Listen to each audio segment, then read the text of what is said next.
Alaykum assalom va rahmatullohi va barakatuh. Aytadilar, bir erkak ayolning ustiga arab xotin olsa, bir uyda yashasa, o'zbek ayoliga zulmmi? Arab ayollari ochiq-sochiq yurar ekan uyda. O'zbek ayollari unaqa emas. Keyin yana eplolmaydi deb ovqat ham qildirmas ekan, arab xotinga o'zbekka qildirar ekan. Demak, bu odam xotinini cho'ri qilib bergan deyiladi arab xotiniga. Ya'ni bu zulm haqiqatdan ham. Birinchidan bitta uyda yashatib qo'yishlikni o'zi zulm. Endi ayollar rozi bo'lgan bo'lsa mayli, lekin norozi bo'lsa, albatta bu zulm. Ikkinchidan, mana shu urf-odat degan narsa bor. Shariatda qoida bor. Al-ada muhakkama deyiladi. Odat hakam. Ya'ni qanaqa qilib adolat qila oladi hozir bu erkak? Arablarda urf-odatida adolat boshqa. Yeb ichishdami, kiyinishdami, muomaladami? O'zbeklarda urf-odatida boshqa bu narsa. Ularda endi bir-biriga ko'rsatmasdan unisiga uni, bunisiga buni qilaversa mayli edi, lekin ikkalasini bir uyda o'tirgandan keyin jamlab bo'lmaydi. Albatta bu narsa ortidan ko'p fitnalar kelib chiqadi.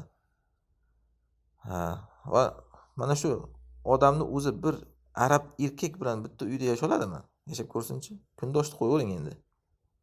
Ya'ni biz bu narsa masalan arablar bilan ilm yo'lida boshqada yashab ko'rganimiz uchun aytyapmiz. To'g'ri kelmaydi ko'p narsalar. Muomala bir-biriga to'g'ri kelmaydi. Ularda oddiy sanalgan narsalar bizda juda ham bir qo'pollik sanaladi.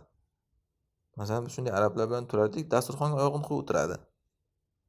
Nonni oyog'i bilan bosib, to'g'rab yeydigan arablarni ko'rganmiz. Oyog'i bilan bosib nonni bitta oyog'i bilan, bitta qo'li bilan tortib yeydi. Bundan boshqa qanaqangi, masalan, ovqatga qo'lini siltab yeydi. Qanaqangi bir ularda urfda oddiy sanalgan narsalar bor. Bizda juda ham yomon bu odamning bir nafsoniyatiga tegadi. Endi kundosh bo'lsa bunaqa paytda tabiiyki katta urush janjallar chiqib ketadi. Yoki bizda bir oddiy sanalangan ishlar bor. Ularda juda ham uyat.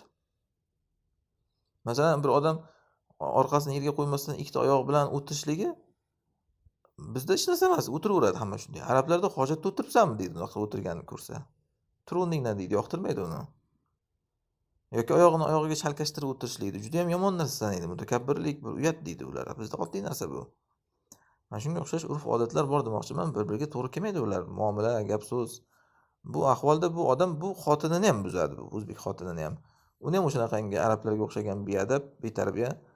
Endi hammasi demaymiz albatta ulardan, lekin mana shunaqa biz urfimizdagi beadablikni nazarda tutyapman ya'ni. Mana shunaqa qiladi. Nima uchun Rasululloh sollallohu alayhi vasallam qizlari Fotimaning ustiga Abu Lahabning qizini olishlikka ruxsat bermaganlar? Chunki bu qizimni dinda fitnalaydi deganlar. Ya'ni to'g'ri kelmaydi bir-biriga. Allohning payg'ambari bilan Allohning dushmanining qizi. Boshqa bo'lsa ham ehtimol Rasululloh indamasdilar, lekin bu Allohning payg'ambari bilan Allohning dushmani bir-biriga to'g'ri kelmaydi. Endi bu yerda mayli Allohning dushmanining qizi deyilmaydi, lekin baribir urf-odat bor. Uylansa ham ayb emas, lekin boshqa joyda yashatish kerak. Bunaqa holatda albatta bu o'zbekka zulm bo'ladi. Keyin ularda shunaqangi bir betga choparlik, hech qayerda bir haqqini qoldirmaslik, shallaqilik, shunaqa xislatlar bor arablarda. Biz o'zbeklarda esa indamay qo'yaveradi. Endi bu ayolni bilmaymiz, nima bo'lganda ham aksari demoqchiman. Bas kelolmaydi. Oddiy bir bolalarning muomalasida qarang. Mana arab diyorida yashab yurgan odamlar aytsin. Bir bolangiz arablarning bolasiga bas kelolmaydi. Uyda urib hamma yoqni buzaydigan bola ham arablarning bolalarining oldida bu quyondek yuvosh bo'lib qoladi.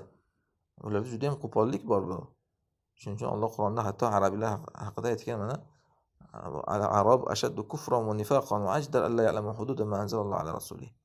Ashaddiy kofir, munofiq arabiylar ular Alloh rasuliga nozil qilgan narsalarni eng bilmaydigan odamlar degan bu badaviylar haqida kelgan aytmoqchimanki, o'sha badaviylik xislati bor arab bo'lsa xususan bu juda ham yomon.